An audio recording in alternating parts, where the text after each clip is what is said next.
Hi students, today lesson 9th class social studies Physical features of India భారతదేశ భౌగోళిక స్వరూపాలు part 2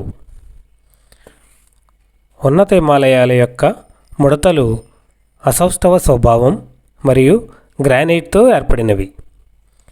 అత్యంత సంపీడనానికి గురై రూపాంతరం చెందిన శిలలతో కూడి ఉంటాయి. వీటిని ఏమంటారు?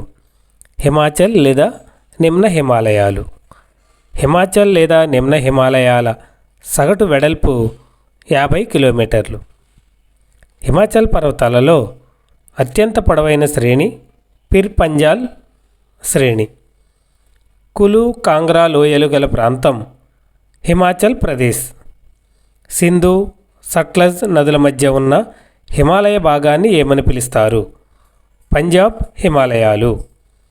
సింధు సట్లెజ్ నదుల మధ్య భాగాన్ని పశ్చిమం నుండి తూర్పుకు వరుసగా కాశ్మీర్ హిమాచల్ హిమాలయాల ప్రాంతం అని పిలుస్తారు. సట్లెజ్ కాళీ నదుల మధ్య ఉన్న హిమాలయాలను కుమయూన్ హిమాలయాలు అంటారు. నేపాల్ హిమాలయాలను వేరు చేసేవి కాళీ తీస్తా నదులు. తీస్తా దిహాంగ్ నదుల మధ్య ఉన్న భాగాన్ని అస్సాం హిమాలయాలు అంటారు. హిమాలయాలకు తూర్పు చివరి సరిహద్దు బ్రహ్మపుత్ర నది. హిమాలయాల తూర్పు సరిహద్దును ఏమని పిలుస్తారు? పూర్వాంచల్ అంటారు. పూర్వాంచల్లో గల కొండలు పాట్కాయ్ కొండలు, నాగా కొండలు, మణిపురి కొండలు, మిజో కొండలు. ఉత్తర మైదానంలోని 3 ప్రధాన నదీ వ్యవస్థలు సింధు, గంగా, బ్రహ్మపుత్ర. ఉత్తర మైదాన విస్తీర్ణం 7 లక్షల చదరపు కిలోమీటర్లు. ఉత్తర మైదానం పొడవు 2400 కిలోమీటర్లు. ఉత్తర మైదానం వెడల్పు 240 నుండి 320 కిలోమీటర్లు.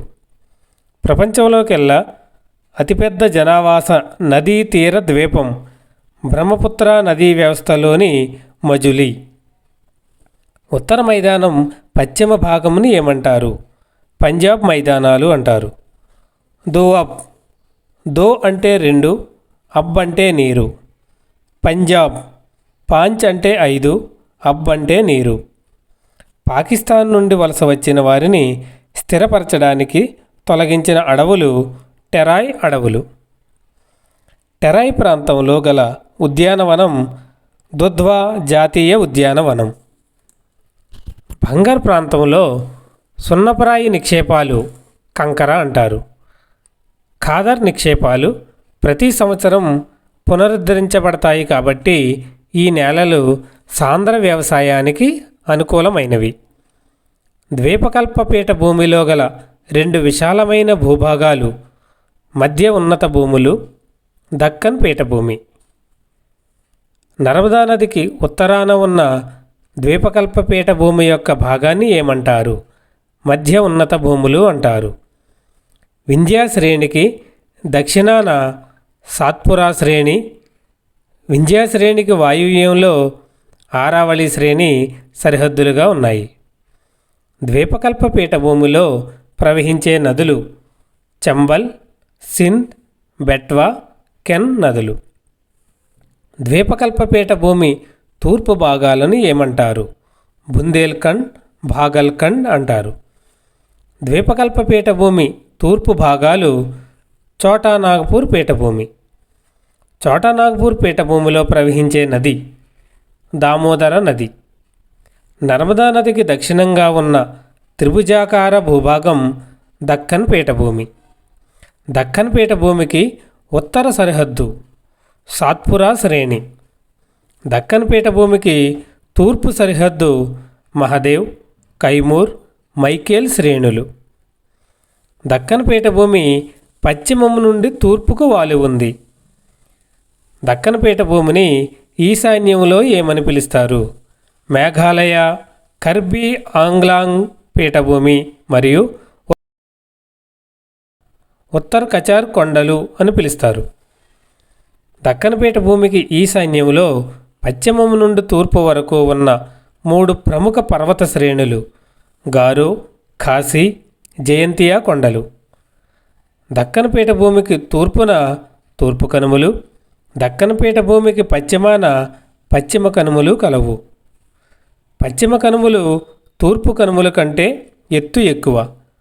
పశ్చిమ కనుమలు సగటు ఎత్తు 900 నుండి 1600 మీటర్లు. తూర్పు కనుమల సగటు ఎత్తు 600 మీటర్లు.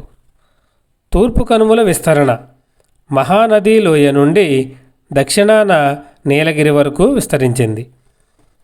తూర్పు కనుమలు విచ్ఛిన్నంగా క్రమరహితంగా ఉంటాయి. బంగాళాఖాతంలోకి ప్రవేశించే నదుల ద్వారా విభజింపబడ్డాయి. పశ్చిమ కనుమల ఎత్తు ఉత్తరం నుండి దక్షిణానికి క్రమంగా పెరుగుతుంది. పశ్చిమ కనుమలలో ఎత్తైన శిఖరం అన్నైముడి, ఎత్తు 2695 మీటర్లు. నీలగిరి కొండలలో ఎత్తైన శిఖరం దొడబెట్ట 2637 మీటర్లు. తూర్పు కనుమలలో ఎత్తైన శిఖరం మహేంద్రగిరి 1501 మీటర్లు. తూర్పు కనుమలకు ఆగ్నేయంగా ఉన్న కొండలు శవరాయి కొండలు, జావడి కొండలు. ద్వీపకల్ప పీఠభూమి యొక్క ప్రత్యేక లక్షణాలలో ఒకటి దక్కన్ ట్రాప్ లేదా నల్లరేగడి నేల ప్రాంతం. తూర్పు కనుమలలో ప్రత్యేక వేసవి విడిది ఊటీ లేదా ఉదకమండలం లేదా కొడైకెనాల్.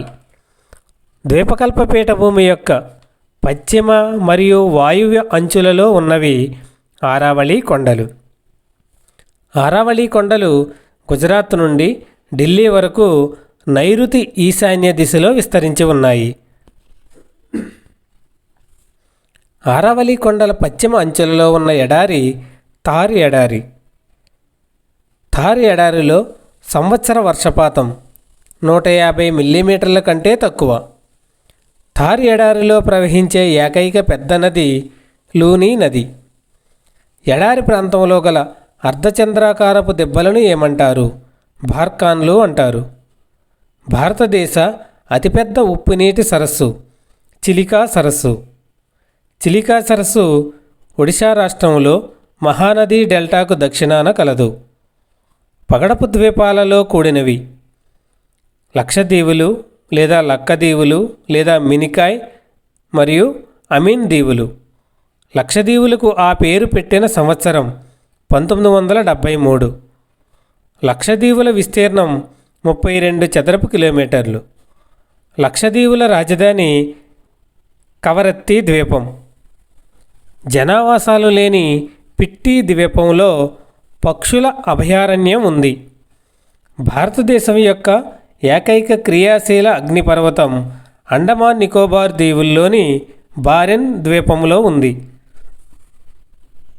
దేశ ధాన్యాగారాలు లేదా నాగరికతలకు పుట్టినిల్లు లేదా పునాది ఉత్తర మైదానాలు. ఖనిజాల గిడ్డంగి దేశం యొక్క పారిశ్రామికీకరణలో కీలక పాత్ర పోషించినది పీఠభూమి. చేపలు పట్టడం, వాడరేవు కార్యకలాపాలకు తగిన స్థలాలు తీర ప్రాంతం మరియు ద్వీప సముదాయాలు. సమూహాలుగా నివసించే స్వల్పకాలిక సూక్ష్మజీవులు పగడపు నెగడు లేదా తుంతునాగములు లేదా కోరల్ పాలిప్స్ అంటారు. తక్కువ లోతు బురదలేని వెచ్చని నీటిలో వృద్ధి చెందేవి కోరల్ పాలిప్స్. పగడపు నిక్షేపాల నుండి వచ్చిన పగడపు స్రావం వాటి అస్థిపంజరాలు దిబ్బల రూపంలో ఏర్పడతాయి. ఈ దిబ్బలు 3 రకాలు: ప్రాకార పగడపు దిబ్బ లేదా బ్యారియర్ రీఫ్, పట్టీ పగడపు దిబ్బ లేదా ఫ్రింజింగ్ రీఫ్, అటోల్స్. ఆస్ట్రేలియాలోని గ్రేట్ బ్యారియర్ ప్రాకార పగడపు దిబ్బకు ఉదాహరణ. వృత్తాకారంలో లేదా గుర్రపు డెక్క ఆకారంలో ఉండే పగడపు దిబ్బలు అటోల్స్ అంటారు. 3 వైపులా సముద్రం సరిహద్దుగా ఉన్న భూభాగాన్ని ఇలా సూచిస్తారు: తీరం, ద్వీపకల్పం, ద్వీపం, పైవేవి కావు. ఆన్సర్ ద్వీపకల్పం. భారతదేశం యొక్క తూర్పు భాగంలో మయన్మార్తో సరిహద్దుగా ఉన్న పర్వత శ్రేణులను సమిష్టిగా ఇలా పిలుస్తారు: హిమాచల్, పూర్వాంచల్, ఉత్తరాఖండ్, పైవేవి కావు. ఆన్సర్ పూర్వాంచల్. గోవాకు దక్షిణంగా ఉన్న పశ్చిమ తీర ప్రాంతాన్ని ఇలా సూచిస్తారు: కోరమండల్, కెనరా, కొంకణ్, ఉత్తర సర్కార్.